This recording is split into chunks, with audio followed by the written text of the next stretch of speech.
Hello, everyone, and welcome to Slash Film Daily for Tuesday, October 8th, 2019. On today's episode, we're going to talk about the latest film and TV news. And in our feature presentation, Hoai-Tran Bui is going to join us to talk about New York Comic-Con. This is Slash Film Editor-in-Chief Peter Sciretta. And joining me on today's podcast is Slash Film Senior Writer Ben Pearson. Hey, what's going on? And writer Chris Evangelista. Hello, folks. Ben is back, everybody. That is exciting. Hey. Well, you're not fully back. You're in Kansas City right now. I am, yeah. I just came from a week-long vacation in Hawaii, and now my wife has a work event in Kansas City, and I am tagging along and eating barbecue and hanging out and working from a hotel room right now. Yeah. Well, I'm excited to hear about your Hawaii trip, but we'll do that tomorrow on the water cooler, possibly? Sounds good. Yeah. Okay, let's jump into the news because we've got a lot to talk about. Let's start things off with a John Wick spin-off, which has been revealed. It's going to be directed by Live Free or Die Hard director Len Wiseman. Ben, tell us about it. Yeah, so there's this movie called Ballerina, which has been in the works since 2017, and it is a John Wick spin-off film. It's a female-centric movie, and Len Wiseman is going to be directing it. Len Wiseman, you may know him, aside from Live Free or Die Hard, from directing a couple of the Underworld movies. And Ballerina is a spin-off which, quote, focuses on a young female assassin who seeks revenge against the people who killed her family. And that's the extent of what we know about it. The ballerina character briefly showed up in John Wick Chapter 3, Parabellum, at the academy that was run by Angelica Houston's character. I don't think she had any real speaking lines or certainly not a big role. And it's unclear if the same actress who appeared in Parabellum is going to be reprising that role in the spinoff. We know that Chad Stahelski, the director of the first three John Wick movies, and Keanu Reeves, the star of those movies, are going to be on board as producers here, but it's unclear whether Reeves is going to show up in a cameo role. But yeah, that's about what we know so far. And I'm guessing those guys are going to be on board to help expand this world because they've created this world of John Wick. And, since this John Wick series is still ongoing, it's not like they can just go any which direction they choose with this Ballerina movie, right? Right, and John Wick Chapter 4, we already know, is coming out in 2021, and I think earlier this summer we found out that The Continental, the TV spinoff of the John Wick movies, is still in the works, but probably won't arrive on Starz until after John Wick Chapter 4 hits theaters. So, yes, it seems like this world is expanding. It's unclear when this movie is going to take place or, when it's actually going to be released and how it's going to fit into the chronology of everything. But, it's there in the works. I'm a little bummed, I have to say, Peter, about Len Wiseman because I'm just not thrilled with his work as a director. And especially, coming off of Chad Stahelski, who has tons of experience as a stunt guy and a second unit director and has really created this visceral visual style for these John Wick movies.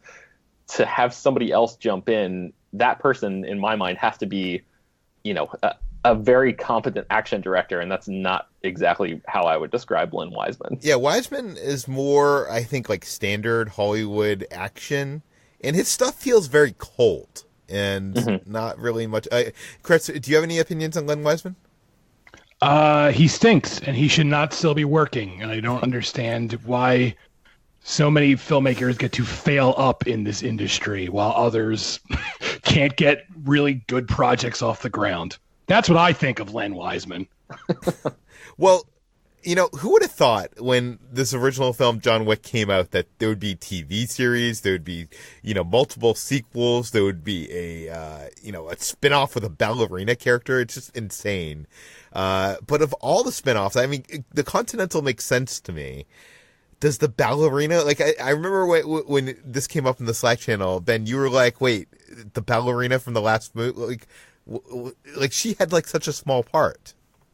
Yeah, and I don't know. I mean, it may be her. It may be that Angelica Houston's character, she was running this sort of ballerina academy, and the worlds of ballet performers and assassins have been linked in pop culture for a long time. So I guess it makes sense in that regard. And I'm wondering if it's going to be sort of like a Taken 2 type of scenario where the ballerina who's trying to hunt down the person who killed her family, maybe she hunts down John Wick. Maybe John Wick accidentally like headshotted her dad or something. And like, she makes it personal. But I don't know if Keanu Reeves would actually, be interested in playing a major role in this spinoff or not. But I wonder what the real premise of this thing is going to be, what the hook is going to be, because without Keanu Reeves, and especially with Len Wiseman directing, it just seems like another run-of-the-mill action movie. So yeah, I think you're right. I think they're going to have to incorporate that mythology and build out that world in an interesting way to get people hooked on this one. Yeah, well, from this cinematic universe to another cinematic universe, let's talk about Marvel.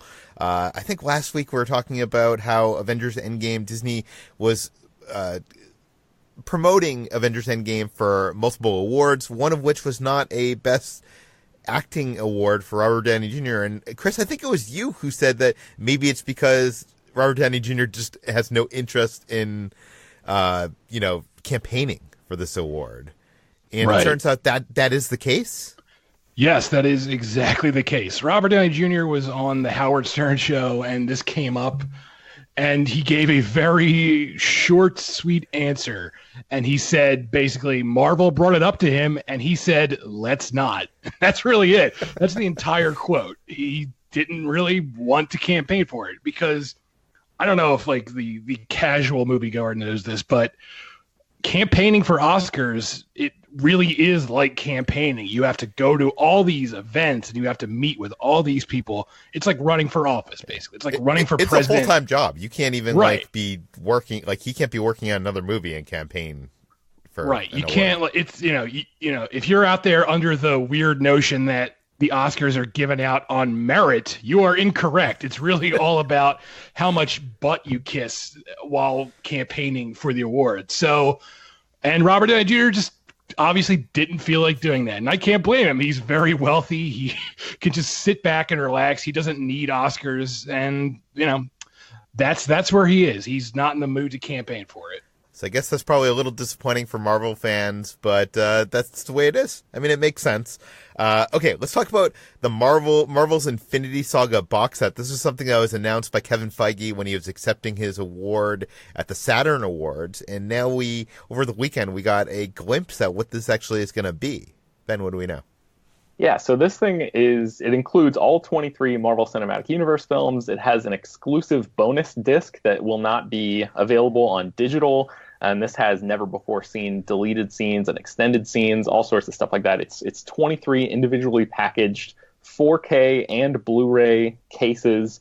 There's a letter from Kevin Feige in it. There's a numbered limited edition Infinity Saga poster looking thing that appears to have the signatures of the cast on it, although I don't think it's like their actual signatures. It's probably just a stamp or something. There's a piece of artwork by Matt Ferguson, who's done a bunch of great Marvel art over the years that we've featured on the site, and this thing is going to set you back quite a lot of money. It costs $549.99. So whoa.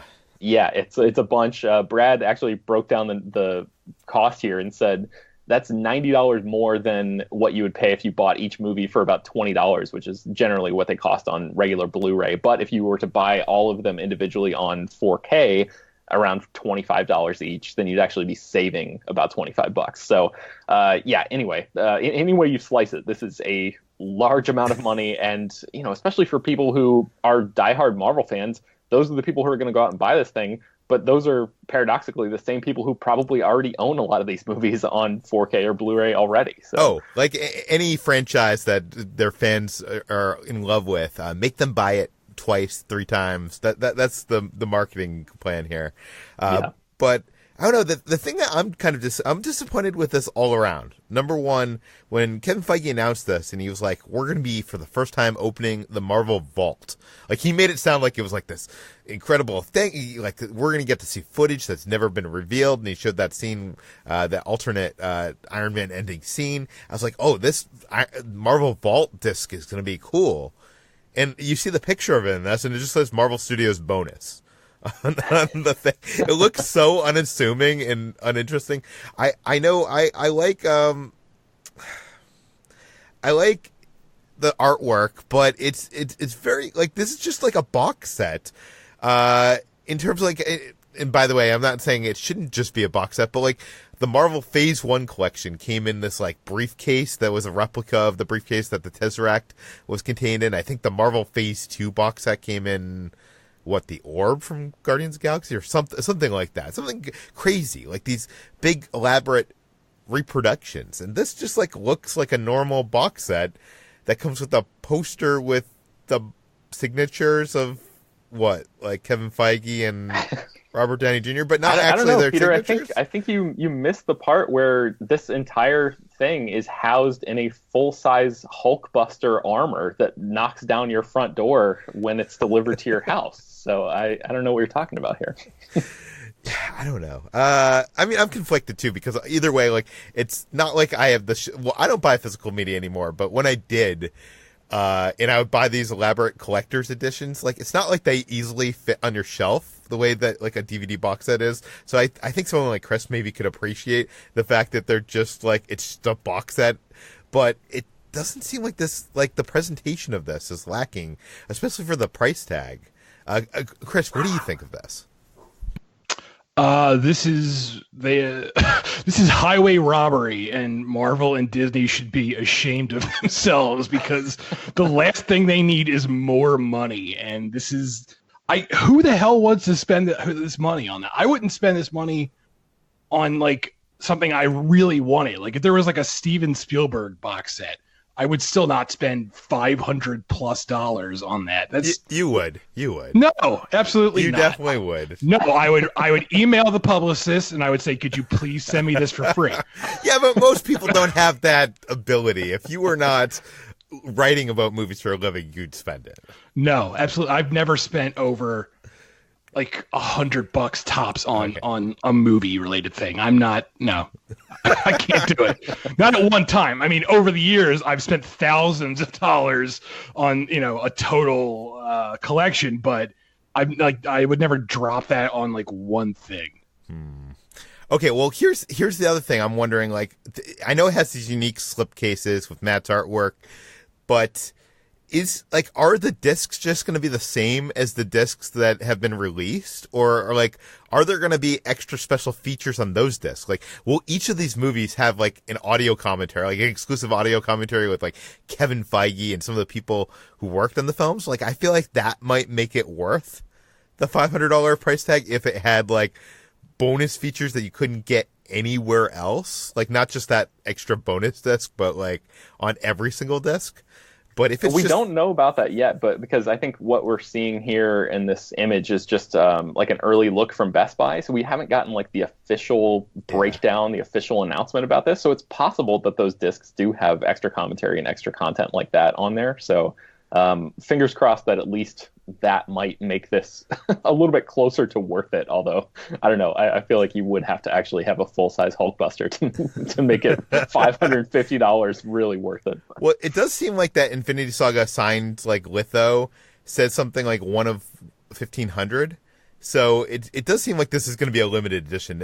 Chris, I don't expect that many people to buy it, just only 1,500 Marvel fans.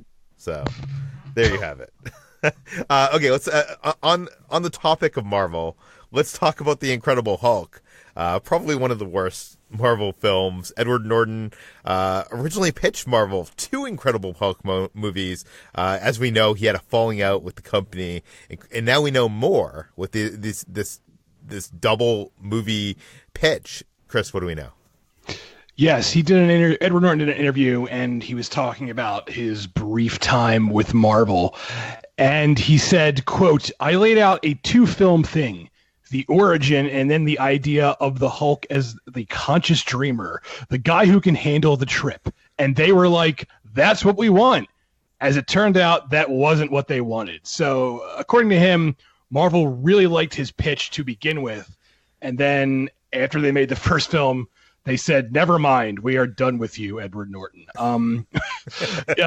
There's been rumors and stuff about how he's difficult to work with, and he had a falling out with Kevin Feige, and I doubt we'll ever know the 100% full story. But to hear Edward Norton tell it, his ideas were darker and sort of like the Dark Knight like inspired, and obviously that's not what Marvel wanted, so that's why they went in a different direction. But who knows? He could be just saying that to save face. We don't really know, but all we know is I think that's kind of true, because isn't there that deleted scene where I guess the Hulk tries to kill himself or something like that? That was later like talked about in the Marvel Cinematic Universe, but like they was cut out of the movie. I think he says he like shot himself in the mouth. And he spit the bullet out or something like that. Yeah, but I don't know. Okay, well, I don't know. I'm not sure we needed a second Incredible Hulk movie, because the first one wasn't. I honestly think, like, Chris, is it your least favorite of the MCU? I don't know if it's my least favorite. I mean, like, is it that or Iron Man 2 or Thor: The Dark World? I would say Iron Man 2 and Thor: The Dark World are worse movies, but I guess like Hulk is kind of like forgettable. I mean, I'd rather watch the Ang Lee one, as messy as that is. At least it's like an interesting mess, whereas this is just like boring. Ben, what about you? Is this the worst? No, I don't think it's the worst. I would rather watch this over Thor: The Dark World or Iron Man 2 any day. Yeah, I think it's the worst. Anyways, and by the way, it's not like Iron Man 2 is good, but I think this is less good. Okay, let's move on from the Marvel Cinematic Universe to the Star Wars universe. Over the weekend, on Friday, we had Force Friday, Triple Force Friday. I actually went out for Triple Force Friday. I'll talk about that on the water cooler tomorrow. I recorded a video, which is online. I'll put it in the show notes. But because of Triple Force Friday, they're revealing all like the new Star Wars Rise of Skywalker merchandise. And one person is notably missing from most of it, and that is the character of Rose. But it looks like not that she is not there, but she's actually been removed. What is going on here, Ben? Yeah, this is not a great look for Disney and Lucasfilm. Not entirely certain what's happening here, but Jenny Nicholson, who is a sort of internet personality, social media influencer, notable Star Wars fan, noticed that several designs for merchandise actually included, the original designs included Kelly Marie Tran's Rose Tico on it, but the actual designs of the merchandise, the ones that are being shipped to stores, have scrubbed her appearance from those products. So we're talking like shirts, trading cards, tote bags, tops. Yeah, like I said, tops, cards.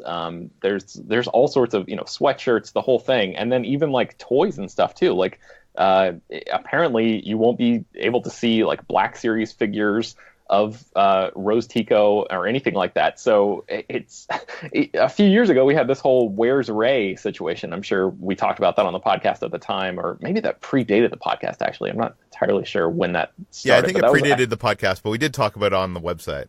Yeah. And so that was like Daisy Ridley's Rey was missing from a lot of the merchandise, and she's the lead character of the franchise, and people were understandably upset about that. Now they're taking this supporting character of Rose and seemingly wiping her from from existence in terms of merchandising, and that's angering a lot of people, because many people think that this is Disney's sort of answer to or attempt to cater to the fans who just hated Rose from The Last Jedi, and they're trying to just like placate the people who despise that character. But there are plenty of people who love Rose, and I don't know. I just feel like, especially for Star Wars, which is a franchise that has almost like perfected movie merchandise in terms of like toys and everything across the board, right? And there are so many people who are diehard Star Wars fans who love collecting sets of things. Why would you remove one of the key characters and take this away from people who, not even just the diehard Rose fans out there, because I don't know how big that group is, but just, from a business perspective, why would you limit the amount of money that you could make from people trying to, collect full sets of things with the main characters in the movie? This just doesn't really make a lot of sense to me. Well, there's three things that could be said here. Number one, there has been this theory thrown out that Lucasfilm and the Bad Robot mystery box didn't give assets to these people, and then the images that we saw with Rose in it were things created later in the in the production process, and we're not ready in time for the merchandising. You know, these T-shirts, these toys, and stuff like that have to be produced like a long time in advance. So there's that as a possibility. I'm just throwing out a possibility. Number two, there's also the possibility that Rose does not play a big part in this movie. I've heard that.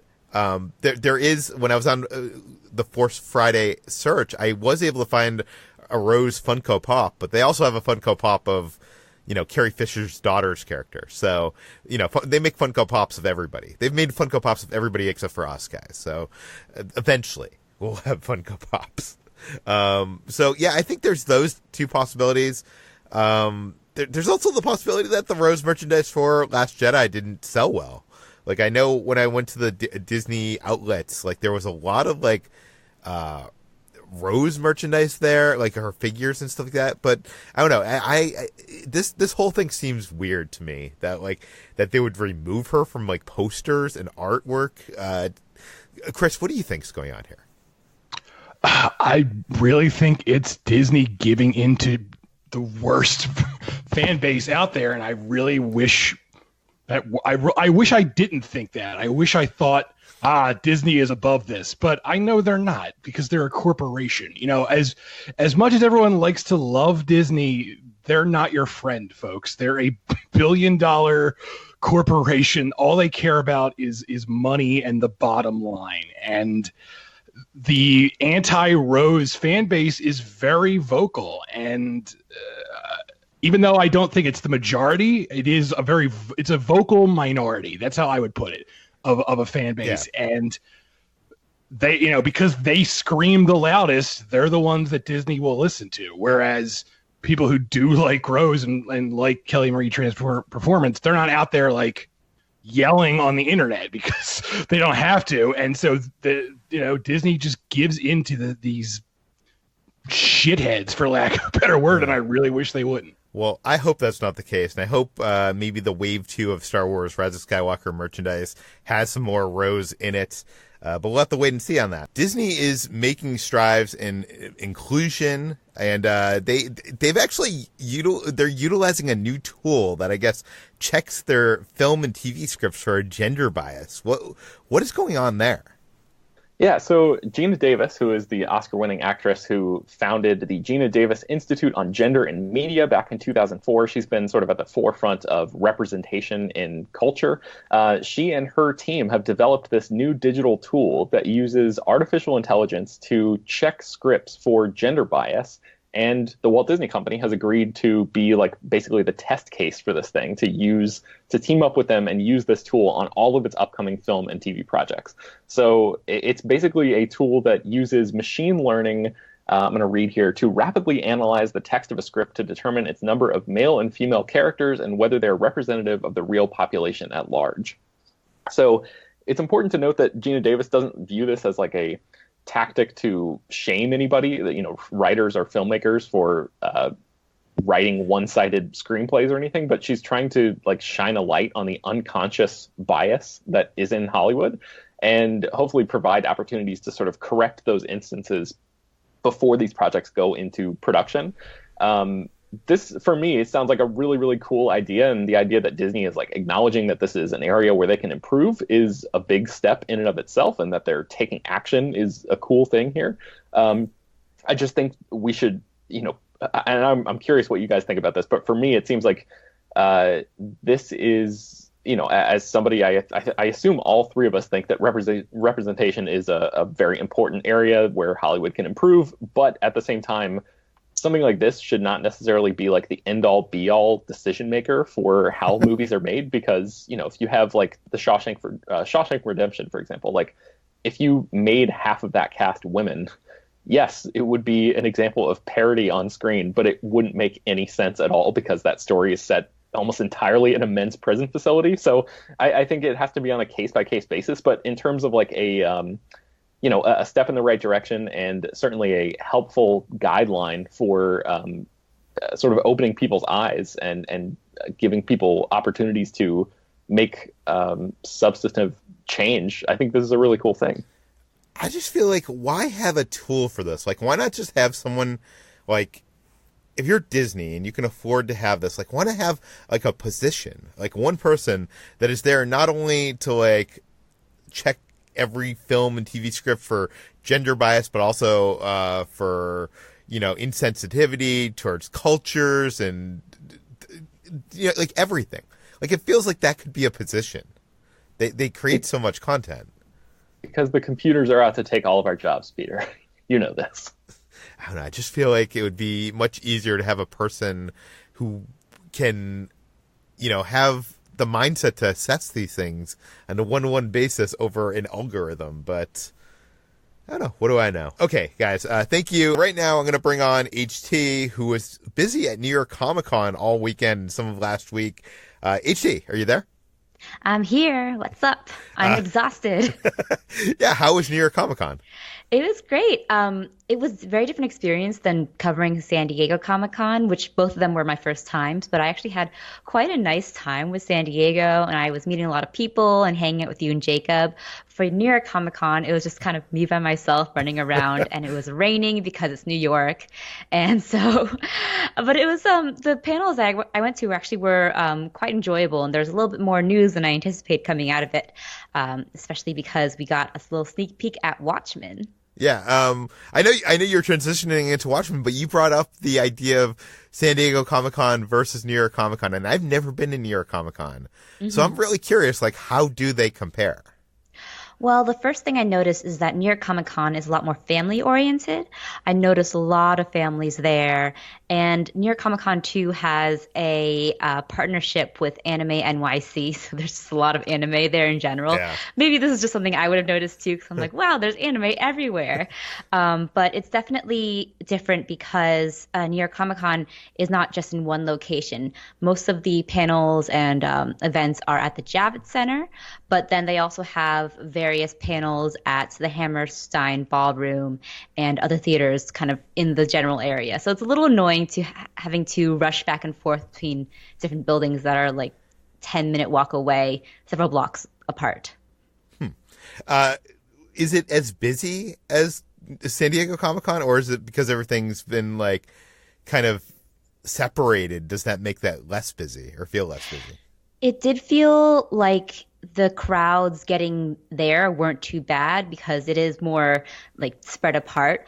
But I will say that the show floor and the artists' alley were incredibly crowded. It was like back to back walking through. So I would say like in some of the areas where they were the most crowded, it felt just kind of just like San Diego Comic-Con in terms of the crowds. Cool. Okay, let's talk about Watchmen. I know you saw the pilot, and you're going to keep most of that reaction for tomorrow on the water cooler, but what did you think? I really liked the pilot.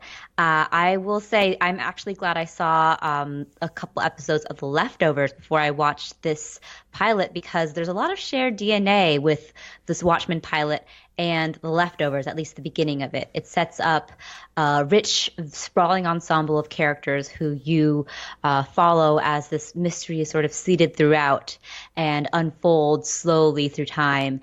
And it doesn't have a lot in common with the Zack Snyder style. It's much more grounded and realistic, but it does have a lot of callbacks and Easter eggs to the original graphic novel, especially, I will say, the squid, which I really enjoyed because I missed the squid a lot in the movie. So I was happy to see that they very much leaned into the squid. But I'm very intrigued. Damon Lindelof seems to be a very confident creator, writer, director now. So I think that this is kind of almost like the culmination of him working in these kinds of this medium. One of the things I'm really curious about this Watchmen TV series is, like, I feel like not a lot of people, I mean, people in our space have read the comic and have watched the movie, but I think outside of that film bubble, people have not. So, like, is this TV series, or at least the pilot, like, is it accessible for those who have not had experience with Watchmen?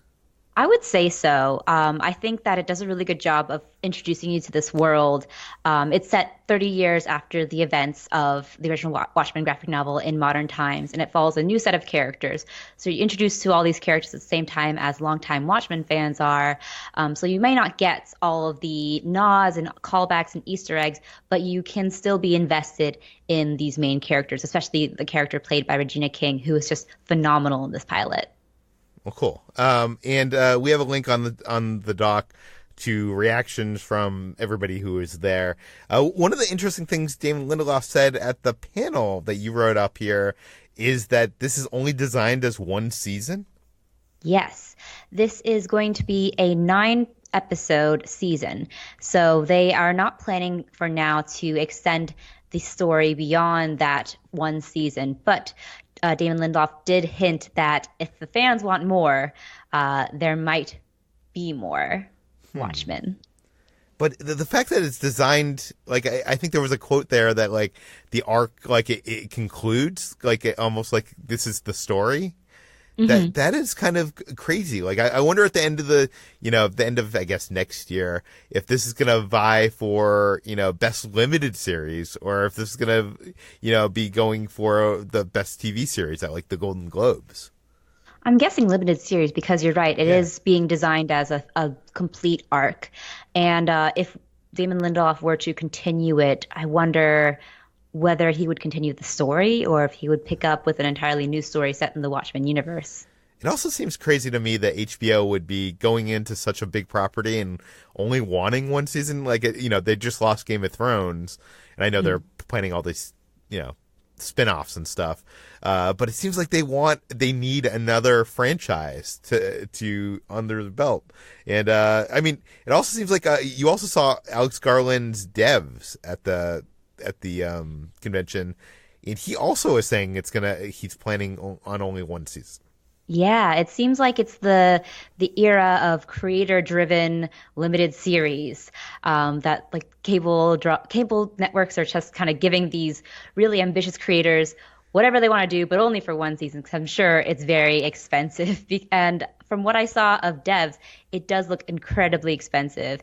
And Alex Garland did talk about at this panel how FX kind of gave him free reign, and that even when he was working on films, he would have to jump through all these hoops and obstacles. But with FX, they kind of just let him do what he wanted. And you see that in we saw that in the preview clips that they showed us, including one that was set at this sort of floating cube of an office that apparently was built out of complete gold leaf.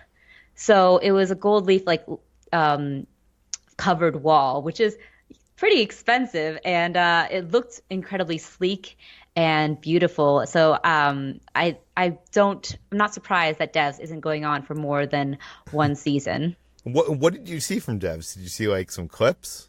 So we saw a few clips and a short teaser that looked very much in line with an Alex Garland project. Alex Garland, you may know as the director behind Ex Machina and Annihilation, and the writer of books like The Beach. And so he is telling in the story what he described as a story about determinism and the idea of whether we have free will or not. And basically, Devs is this subdivision of a tech company in Silicon Valley that is looking into this AI technology that can predict the future. And that ends up becoming this great mystery that Sonoya Mizuno's character is trying to unravel. It sounded very ambitious. I think even some of the cast didn't really know what Alex Garland was talking about half the time, which is funny. But so very Westworld vibes in that respect. Yeah, very, very Westworld. I can definitely see that, and I'm really intrigued by it. The style, again, is very Alex Garland, very minimalist, a lot of stark imagery and isolation, and really beguiling but just not really clear imagery. And we should learn more details about this because we didn't really know much about Devs leading into this series. But even learning more about what this plot will be, I still can't really say what it would be about. But I'm intrigued, and I have to say the clips that we saw and the teaser were a good way to just get us excited about this. Well, very cool. I know we're going to talk to you more about New York Comic Con tomorrow on the water cooler, so we'll save that for then because we've already gone way over our time limit on this podcast. But thanks for joining us. If you out there want to read any more of all the stories we mentioned on today's podcast, you can find them in the show notes or on slashfilm.com. You can find this podcast, Slash Film Daily, published every weekday on iTunes, Google, Overcast, Spotify, all the popular podcast apps. Please feel free to send your feedback, questions, comments, concerns to us at peter@slashfilm.com. And please rate and read this podcast in iTunes. Tell your friends. Spread the word. And we'll see you tomorrow.